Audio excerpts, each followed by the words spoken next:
Hello friends, आइए आज का अध्ययन शुरू करते हैं। आज का मेरा टॉपिक है लर्निंग डिसेबिलिटी या अधिगम निर्योग्यता।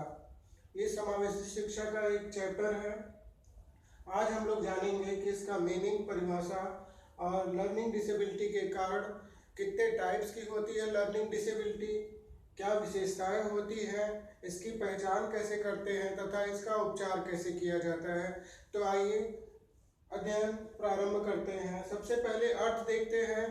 जैसा कि शाब्दिक अर्थ दिख रहा है कि ऐसे बालक जो अधिगम के लिए निर्योग्य होते हैं, योग्य नहीं होते किसी चीज को सीखने के लिए, उन्हें अधिगम निर्योग्य बालक बोला जाता है, डिसेबल्ड चिल्ड्रन फॉर लर्निंग।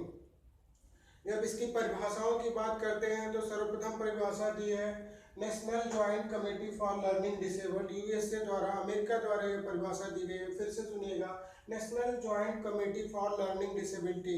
इन्होंने कहा कि यह एक व्यापक पद है और कोई बालक यदि पढ़ने, लिखने और गणितीय योग्यताओं में उसको एक्वायर कर पाने, सीखने में तथा उपयोग कर पाने में किसी विकार से ग्रस्त है तो जो कठिनाई उत्पन्न होती है वो लर्निंग डिसेबिलिटी कहलाती है। यानी दो चीज़ों पर ध्यान दे पाना है कि पठन, लिखन और गणितीय कैलकुलेशन मुख्यतः तीन होते हैं और इनके आधार पर वो किसी चीज़ को सीख नहीं पा रहा है और उपयोग भी नहीं कर पा रहा है तो वह विकार कहलाता है, उससे उपजी कठिनाई कहलाती है लर्निंग डिसेबिलिटी। दूसरी परिभाषा पर चलते हैं जो right of person with disability act 2016 जो कि भारत सरकार द्वारा पारित है, दिव्यांगजन अधिकार अधिनियम 2016 में। यह क्या कहते हैं, ये भी वही बात दोहराते हैं, लेकिन ये कहते हैं कि पढ़ने, लिखने और गणितीय जो योग्यताएं हैं उनमें कमी होना, उनकी वजह से कठिनाई उत्पन्न हो पाना, उसको सीख न पाना, ये अकेले नहीं आते हैं, ये साथ में आते हैं। ये कहते हैं कि लर्निंग डिसेबिलिटी से तात्पर्य है वह विषम जातीय समूह जिसमें बालक पढ़ने, लिखने या गणितीय योग्यताओं को सीख पाने तथा अर्जित कर पाने में अक्षम हो जाते हैं, अयोग्य हो जाते हैं। फिर तीसरी परिभाषा हम देखते हैं सैमुअल किर्क की। सैमुअल किर्क ने कहा कि यह न तो अति क्रियाशीलता है, ना तो सीख पाने की अक्षमता है, ना बोलने, पढ़ने या अन्य चीज़ों में कठिनाई होना है, बल्कि यह सभी का समूह है। इस प्रकार परिभाषाओं के आधार पर हम देखते हैं कि मुख्यतया यदि बालक पढ़ नहीं सकता, लिख नहीं सकता और गणितीय योग्यताएं या बोलने में उसे समस्या है, कठिनाई है, तो वह विकार से उपजी कठिनाई कहलाएगी।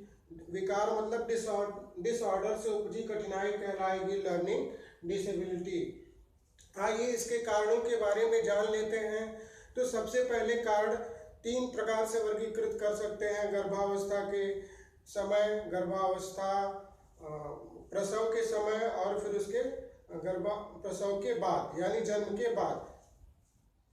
जब देखते हैं गर्भावस्था के समय तो यदि महिला किसी अल्कोहल या सिगरेट या ड्रग्स का सेवन करती है तो ऐसे बालकों में ये विकार उत्पन्न हो जाते हैं। फिर या तो विषाक्तता हो जाती है प्रसव के समय, या किसी पॉइजनस चीज़ का सेवन कर लिया जाता है तो नर्वस सिस्टम में बालक के प्रॉब्लम आ जाती है। उसी प्रकार जटिल कॉम्प्लेक्स सिचुएशंस आती हैं प्रेगनेंसी के दौरान, तो भी हार्मोनल बैलेंस बिगड़ जाता है, तो भी ये समस्या देखने में आती है। फिर एक होता है RH फैक्टर, साइंस के स्टूडेंट्स जानते होंगे, ब्लड में पाया जाता है। तो माता पिता का RH फैक्टर, इनमें असंगतता जब पाई जाती है तो भी इस तरह की समस्या आती है। एक अलग समस्या है, हम लोग क्रमबद्ध अभी लिख लेंगे, जैसे RH फैक्टर के बारे में बताया हमने। फिर एक है एनॉक्सिया। एनॉक्सिया का मतलब है ऑक्सीजन की कमी हो जाती है मस्तिष्क में, तो भी प्रॉपरली वर्क नहीं कर पाता है। और फिर प्रेगनेंसी के दौरान कोई कॉम्प्लेक्स सिचुएशन आती है या इसमें अल्कोहल या ड्रग्स का सेवन किया जाता है तो भी इस तरह की समस्या, महिला इस तरह के सेवन करती है तो भी इस तरह की समस्या आती है। फिर और भी कारक होते हैं, जेनेटिक प्रॉब्लम होती हैं, जेनेटिक यानी माता पिता से भी ऐसे कारक आते हैं, वंशानुक्रम में प्रॉब्लम होती है। इसके अलावा जैव रासायनिक प्रॉब्लम भी होती है। जैव रासायनिक का प्रॉब्लम मतलब ये है कि शरीर में कई तरह के हार्मोन्स बनते हैं, उनमें इम्बैलेंस हो जाता है, जिसके फलस्वरूप कई बीमारियां उत्पन्न होती हैं। जैसे कि एक है हाइपोग्लूटोमेनिया, फिर दूसरी है हाइपोथायराइडिज्म।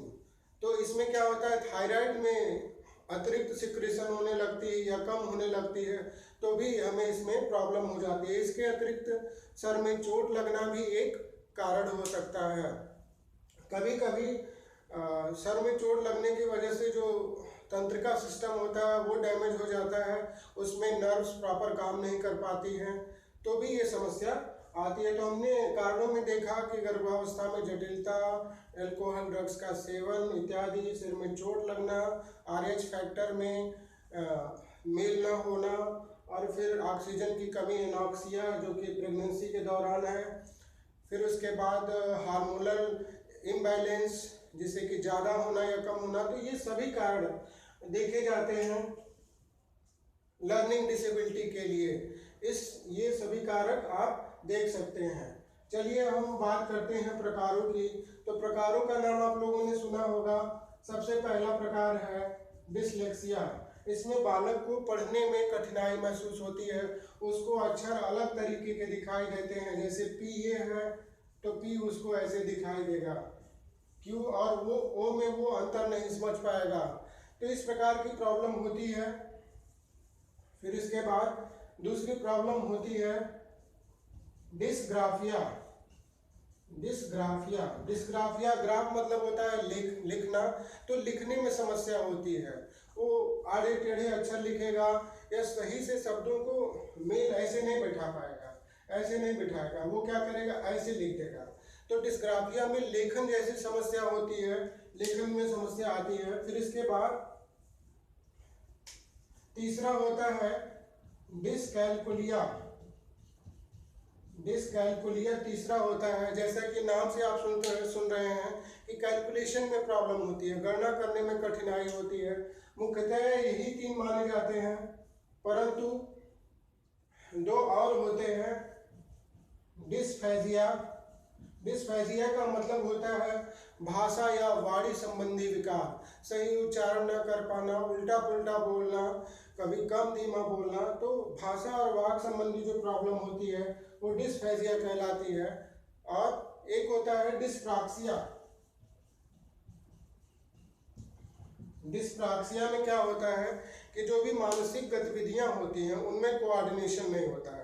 सपोज दैट कि आपने कुछ चीज़ सीखा और उसको आपको तुरंत टीचर को बताना है, तो नहीं, वो वहाँ पर सीख करके रुक जाएगा। कोऑर्डिनेशन नहीं होगा कि हमें इस काम के बाद ये काम करना था, या कोई कैलकुलेशन कर रहे हैं तो उसमें एक तरफ आप मस्तिष्क में कैलकुलेशन करते रहते हैं, दूसरी तरफ लिखते रहते हैं। तो इन दोनों 2 प्रक्रियाएं एक साथ चलती रहती हैं, और ये 2 प्रक्रियाओं में आपसी समन्वय न हो पाना। जैसे मस्तिष्क में चल रहा है 2 × 2 = 4, पर यहाँ पर आपको जो निर्देश जा रहा है तो वहाँ पे आप 2 × 3 × 4 लिख रहे हैं।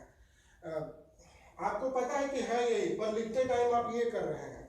तो उसमें क्या होगा कि मानसिक क्रियाओं में जो मस्तिष्क से तरंगे जाती हैं आपके हाथ को या कुछ लिखने के लिए, उनमें आपसी में समायोजन नहीं हो पाता है। एक और प्रॉब्लम है NVLD के नाम से जाना जाता है, non verbal learning disorder. Non verbal का मतलब होता है अशाब्दिक। ये सभी शाब्दिक हैं, आप देख रहे होंगे, इसमें शब्दों का इस्तेमाल है। परंतु नॉन वर्बल लर्निंग डिसऑर्डर में क्या होता है कि जितने भी सामाजिक क्रियाएं हम करते हैं वहाँ पे ये डिसऑर्डर देखने आते हैं। बालक अप्रत्याशित तरीके से व्यवहार कर देता है, आप बैठे हो आकर के एक थप्पड़ मार देगा बिना मतलब का। तो नॉन वर्बल लर्निंग डिसऑर्डर क्या होता है, ये वर्बल के अलावा होता है, सामाजिक व्यवहारों में ये परिलक्षित होता है। तो इस प्रकार हमने देख लिया कि इसके प्रकार क्या होते हैं। अभी तक हम लोगों ने पढ़ा परिभाषा, कारण और प्रकार। अब हम एक चीज और यहाँ पे देख लेंगे कि पहचान कैसे करते हैं। शिक्षा दीक्षा आप तभी दे पाएंगे जब पहचान करेंगे। तो पहचान के लिए सबसे महत्वपूर्ण क्या है कि हम उनके माता पिता से मिलेंगे, माता पिता से साक्षात्कार इंटरव्यू करेंगे, उनके शिक्षकों से विद्यालय में जाएंगे, उनसे मिलेंगे और उनसे डाटा कलेक्शन करेंगे, प्लस उस बालक का निरीक्षण भी करेंगे, अवलोकन करेंगे, हम ऑब्जर्वेट करेंगे और इन सब के आधार पर तब हम डिसाइड करेंगे कि हमें परीक्षण क्या करना है, टेस्ट करेंगे। इन बालकों की पहचान के लिए कई सारे मनोवैज्ञानिकों ने टेस्ट बनाए हैं। उन टेस्टों में एक बनाया गया है निमहांस द्वारा। निमहांस एक संस्था है, नाम है इसका national institute for mental health and neuro sciences. ये बंगलुरु में है। एक बार फिर से बोल देते हैं, national institute for mental health and neuro sciences Bengaluru में है। वहाँ के साइंटिस्ट ने बनाया है एक टेस्ट, मनोवैज्ञानिकों ने टेस्ट बनाया, परीक्षण बनाया है। इसमें 2 स्तर हैं। पहला स्तर 5 से 7 तक के बालकों के लिए है और दूसरा स्तर 8 से 12 वर्ष तक के बालकों के लिए है। इनको परीक्षण करके आप पता लगा सकते हो कि वो बालक लर्निंग डिसेबल्ड है या नहीं है। इसके अतिरिक्त और भी सारे परीक्षण बनाए गए हैं। अब चलते हैं इनकी विशेषताओं के बारे में बात करते हैं। तो विशेषताएं ये होती हैं कि ये बालक अति क्रियाशील होते हैं, कभी एक जगह रुक नहीं सकते, एक 2-2 सेकंड में इनकी गतिविधियां 2-2 मिनट में बदलती रहती हैं। तो ऐसा होगा तो जाहिर सी बात है कि उनका अटेंशन नहीं होगा। पहले तो हाइपर एक्टिविटी ये होती है, फिर उसके बाद अटेंशन डेफिसिट होते हैं, यानी अवधान नहीं, ध्यान नहीं कर पाते, एक जगह रुक नहीं पाते हैं। और इसके अतिरिक्त इनको पढ़ने, लिखने, बोलने और गणितीय कैलकुलेशन करने में समस्याएं आती हैं। ये भी इनकी एक विशेषता होती है। ठीक है, आप समझ रहे होंगे जहाँ तक मुझे लग रहा है। इसके अलावा ये अप्रत्याशित व्यवहार करते हैं, कभी भी कुछ भी कर सकते हैं। और एक जो सबसे बड़ी समस्या आती है इनके साथ, स्मृति का अभाव होना। ये इनकी मेमोरी जो होती है वो बहुत शॉर्ट होती है। कभी कभी बहुत पुरानी बातों को याद कर लेंगे, कभी 1 मिनट पहले की बात को ये भूल जाएंगे। फिर इसके बाद हम देखते हैं कि इनकी गतियों में समायोजन नहीं होता है, हाथ कहीं और जाएगा, पैर कुछ और करने के लिए बोलता है। तो ये आपस में इनकी जो तंत्रिका से, जो नर्वस सिस्टम होता है हमारे, वहाँ से निर्देश जाता है तंत्रिकाओं को, शरीर के अंगों को कुछ कार्य करने के लिए। तो ये जो निर्देश आते हैं उनमें आपस में समायोजन नहीं होता है। तो बालक के प्रत्येक अंग अलग अलग तरीके के कार्य करना चाहते हैं। कभी कभी हॉलीवुड के इस तरह की मूवीज आप लोग देखा करिए, उसमें बनाते हैं इस तरह की बातें, ऐसी समस्याओं के बारे में उसमें बात करते हैं। तो एक जो होगा वो नर्वस सिस्टम जो होता है, उसमें जो नर्व्स काम करती हैं, उनमें एक रूपता नहीं होती है। तो इस प्रकार से हम देखेंगे कि ये समझ कमज़ोर होती है, इनकी समझ नहीं पाते हैं किसी बात को जल्दी से। और ये सब विशेषताएं देखने को मिल जाती हैं। फिर इसके बाद अब हम बात करेंगे शिक्षा एवं उपचार की। तो जनरली इन बालकों को शिक्षा नहीं दी जा सकती है, परंतु कुछ उपचार अवश्य किया जाता है। कुछ उपचार ऐसे करते हैं कि इसके लिए 2-3 मेथड दी गई है। एक है बिहेवियरल गाइडेंस मेथड।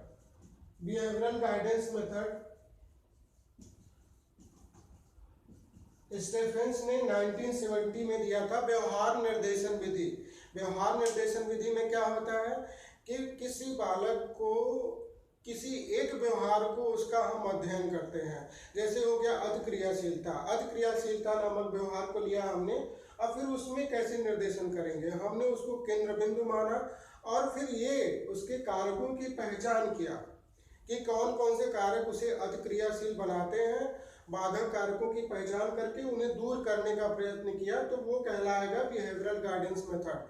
किसने दिया था? 1970 में स्टीफेंस ने दिया था। दूसरा है कॉग्निटिव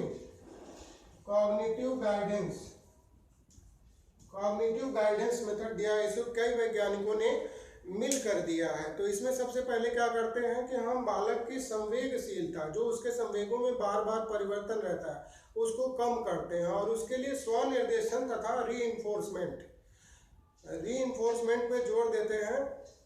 और फिर उसे गणितीय लेखन या अध्ययन संबंधी जो भी कारक होते हैं उन पे बार बार अभ्यास कराया जाता है। और यहाँ पे 2-3 चीजें काम आती हैं। पहला होता है स्वनिर्देशन और दूसरा होता है नव प्रबलन। नव प्रबलन का मतलब है, एक तो है ऑटो इंस्ट्रक्शन और दूसरा होता है नव प्रबलन, री इन्फोर्समेंट। मतलब आप बालक को एक ही चीज देते हो, कुछ अच्छा करने पर पुरस्कार बार बार, तो फिर वो बालक उसको नहीं करता है। लेकिन बार बार आप पुरस्कारों को चेंज करते रहते हो तो उसे हम कहेंगे नव प्रबलन। तो ये चीज करते रहते हैं। तीसरी वाली मेथड ज्यादा कारगर है। कारगर है कंप्यूटर गाइडेंस मेथड। आप सभी जानते हैं कंप्यूटर 3D तरीके से बालकों को सिखा सकता है। उसमें चीज़ें चलती हुई दिखती हैं। बहुसंवेदी उपागम का, मल्टी सेंसरी अप्रोच का बालक वहाँ पे प्रयोग करता है और उसे वो अट्रैक्टिव भी लगता है। वो बालक को काफ़ी देर तक अपने साथ बनाए रख सकता है। तो कंप्यूटर मेथड में सबसे पहले हम उसे अधिगम कराते हैं और फिर उसके बाद ड्रिल्स एंड प्रैक्टिसेस कराते हैं, उस पर अभ्यास कराते हैं कि बालक जो सीखा है वो बार बार अभ्यास करके उसको अस्थायी तौर पर अपने पास संग्रहित कर ले। तो इस प्रकार 3 देखा हमने मेथड्स, बिहेवियरल गाइडेंस मेथड और संज्ञानात्मक कॉग्निटिव गाइडेंस मेथड और computer guidance method. 3 methods use की जाती हैं। इसके अलावा जैसे आप लिखने में कोई समस्या है तो आप बड़े बड़े प्रिंट्स उसको लिख करके सिखाइए।